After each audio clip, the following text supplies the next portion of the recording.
3기 신도시 개발이 가시화되며 인근 지역의 부동산이 덩달아 들썩이는 모습이죠. 여기에 수도권 곳곳에선 정부와 지자체가 추진하는 공공 또 민간 개발 사업도 잇따르는 분위기입니다. 그동안 개발에서 소외돼 낙후된 지역에선 개발의 붐을 타고 사업을 적극적으로 추진하는 모습도 나온다고 하는데요. 조금 전에 보신 고향 동산동의 취락지구처럼 환지 방식의 개발도 눈길을 끈다고 합니다. 자, 그렇다면 어떤 사업이고 주의해야 할 사항은 어떤 점들이 있는지 전문가들 모시고 얘기 나눠보도록 하겠습니다. 김효진 세종대 산업대학원 교수, 유윤옥 도시공학 박사와 함께합니다. 두 분 어서 오세요. 네, 안녕하세요. 안녕하세요. 예, 반갑습니다. 교수님께 먼저 여쭤볼게요. 도시개발 방식은 참 다양한 것으로 저희도 이미 잘 알고 있는데요. 동산 취락지구에서 환지 방식 이런 게 있다고 하는데 어떤 사업인지 먼저 설명해 주시겠습니까?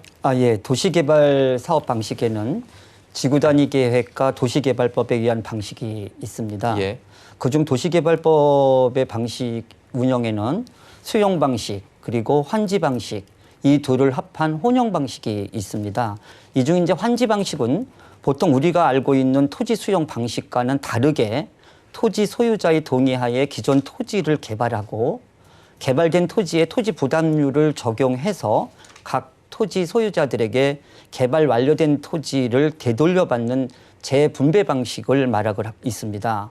또한 이 방법은 주로 토지주들의 제안에 의해서 민간주도 방식으로 이루어지고 있으며 도시 기반 시설이 부족한 낙후 지역 개발 사업에 적합하고 사업 기간의 단축과 개발 이익금의 균등 분배가 이루어질 수 있다는 겁니다. 그러므로 또한 특징 중에 하나는 도시개발 사업 진행 과정 중에도 토지에 대한 매매가 가능하다고 하는 것입니다.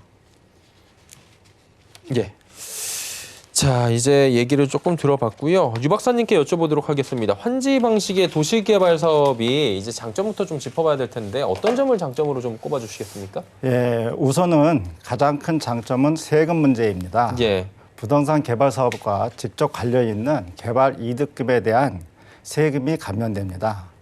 수용 방식과 비교해서 수용 방식은 금전 또는 대물을 받았을 때 그 세금을 취득세나 그 양도세를 내야 되는데 그런 부분이 예. 환지 방식에는 그 감면된다는 점입니다. 그리고 또 하나의 장점은 수용 방식은 많은 토지 소유자들이 토지 매각 후 금전 보상을 받고 예. 다른 지역으로 이주해서 뿔뿔이 살아가게 되는데 이 환지 방식은 개발 후에 환지받은 땅에서 재입주해서 다시 살 수 있기 때문에 본인들의 의사에 따라서 예. 마을을 떠나지 않고 재입주해서 살 수 있다는 장점이 있습니다. 그리고 무엇보다 가장 중요한 것은 도시개발 방식에서 다른 그 수용 방식은 사업비가 많이 들고 그 소요 기간이 많이 드는데 이 환지 방식은 사업비가 적게 들고 사업 기간이 짧아진다는 것입니다.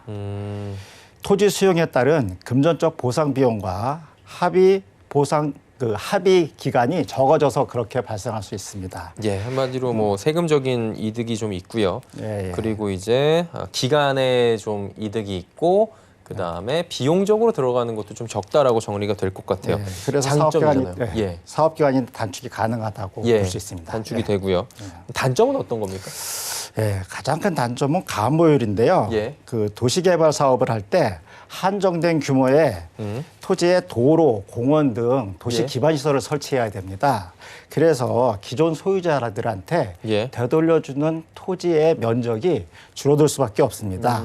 이 비율을 가압모율 또는 토지 부담률이라고 합니다. 예.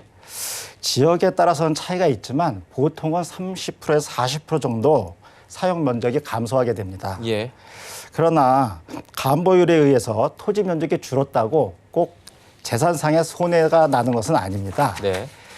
개발 사업으로 토지 이용 계획이 지구와 지역이 변경되기 때문에 재산 가치가 크게 올라서 토지 평수가 줄어도 토지의 평당 가치가 상승해서 재산상의 가치는 올라가게 됩니다. 즉 취락지구나 관리지역의 토지가 주거지역이나 상업지역의 토지로 용도가 변경되는 것입니다. 예. 기존의 취락지구나 관리지역에서는 3층에서 4층 용적률은 100% 이하의 저층, 저밀도 개발만 가능했었습니다. 그런데 도시개발 사업을 하면 해당 지역이 주거지역이나 상업지역으로 변경되게 됩니다. 그래서 건물을 5층이나 20층 이상을 크게 높게 지을 수도 있고 또 용적률을 200~300% 이상의 고층으로도 지을 수 있습니다. 그래서 용적률 상승에 의해서 고밀도 개발이 가능하게 됩니다. 예. 그래서 같은 땅이라도 개발 후에는 가치가 크게 상승하는 것입니다. 예.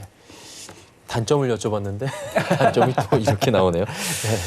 그래요. 이제 취락지구 동산동 얘기를 저희가 조금 전에 레포트로 확인을 해봤는데 여기에서 이제 보니까 정부 신도시 광역교통망 청사진 뭐 이런 얘기들이 있다고 해요. 교통 관련해서는 어떤 점들이 좀 얘기가 되고 있는지 교수님께서 짚어주시겠습니까? 네, 그 3기 신도시 건설에 따라서 교통 대책이 무수히 쏟아져 내리고 있습니다. 예. 뭐 복잡할 정도라고 하시는 분들도 계신데 이 부분에 대해서는 대중교통과 도로교통으로 나누어서 한번 살펴보도록 하겠습니다. 예. 먼저 그 대중교통의 대책을 살펴보면 일단 가장 결정적인 이슈로다가 GTX-A 창릉형 신설을 들 수가 있습니다. 일단은 강남역까지의 20분 정도의 진입이 가능하기 때문이죠. 예, 그다음에 이제 교외선 운영이 재개될 예정으로 되어 있습니다. 일단 교외선은 2004년도에 중단됐는데 일단 수요 증가에 따라서 이제 경기도가 개선 대책을 마련했고 이 개선 대책에 따라서 고양시의 경우는 간산 고양동의 인구 밀도가 높은 지역을 통과할 수 있도록 노선 변경을 추진 중에 있습니다. 예. 마지막 또한 이제 그 고양 은평선이 경전철로 건설될 예정으로 돼 있습니다. 예. 근데 이 경전철에 이어서 고양시에서는 대곡에서 고양시청 식사역까지를 신교통수단, 친환경수단인 트램으로 연결을 할 예정으로 돼 있고 예. 중앙로에서 통일로는 BRT 신설 계획이 강역교통 대책으로 되어 있습니다. 네, 도로교통 대책으로 잠깐 살펴보면은 일단 서울 문산간 도로개통이 이미 됐고요. 예. 이거와 연결돼서 백석역으로 연결 계획이 돼 있습니다. 또한 중앙로에서 예. 제2 자유로로 연결을 해서 서울 어디든지 쉽게 오갈 수 있도록 편리한 교통 체계를 만들고 이것으로 진행을 하고 있습니다. 예. 편리성을 위해서는 이제 일산 서운흥 간 연결도로가 계획돼 있고 강경북로가 서울시 구간의 확장 등으로 계획이 되어 있습니다. 이제 교통 관련해서 하나하나 좀 짚어봤고요. 교수님께 조금만 더 여쭤볼게요. 여기 동산동도 3기 신도시의 일부가 포함이 되면서 땅값이 지금 폭등을 하고 있다라는 얘기가 있어요. 그러다 보니까 투자를 하실 때는 주의가 반드시 좀 필요할 것 같은데 어떤 부분을 좀 주의해야 될까요? 네, 이 3기 신도시 개발과 관련해서 굉장히 관심이 많은 지역으로 예. 지금 부각이 되고 있는 것으로 알고 있습니다. 이것에 관해서 몇 가지 주의점을 말씀드리면 일단은 환지 방식으로 지금 추진을 하고 하는 계획으로 있어서 지방자치제의 어떤 그 조례 규정을 좀 살펴볼 필요가 있습니다. 이 지방자치제별로 조례가 좀 다르기 때문에 제한 규정이나 허가 등에 대해서 알아보고 투자를 하시는 것이 좋을 것 같습니다. 예. 앞에서 유은옥 회장님께서 말씀하신 것 같이 이 방법은 환지 방식의 경우에는 평가식 환지 방식을 원칙으로 규정하고 하고 있습니다.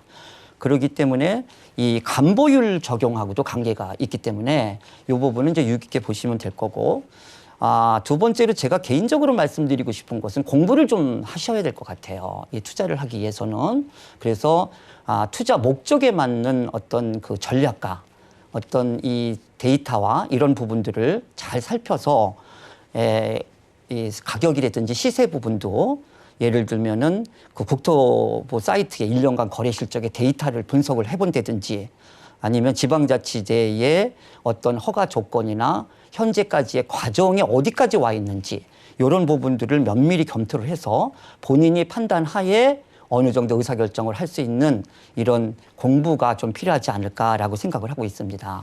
마지막으로 말씀드리고 싶은 것은 좀 더 장기적인 안목으로 투자 계획을 세웠으면 좋겠다라고 생각을 하고 있습니다.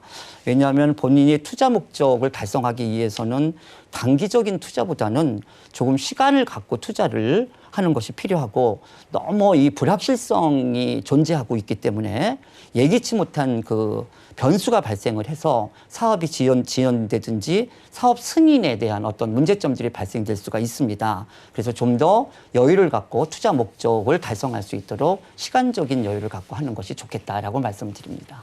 예.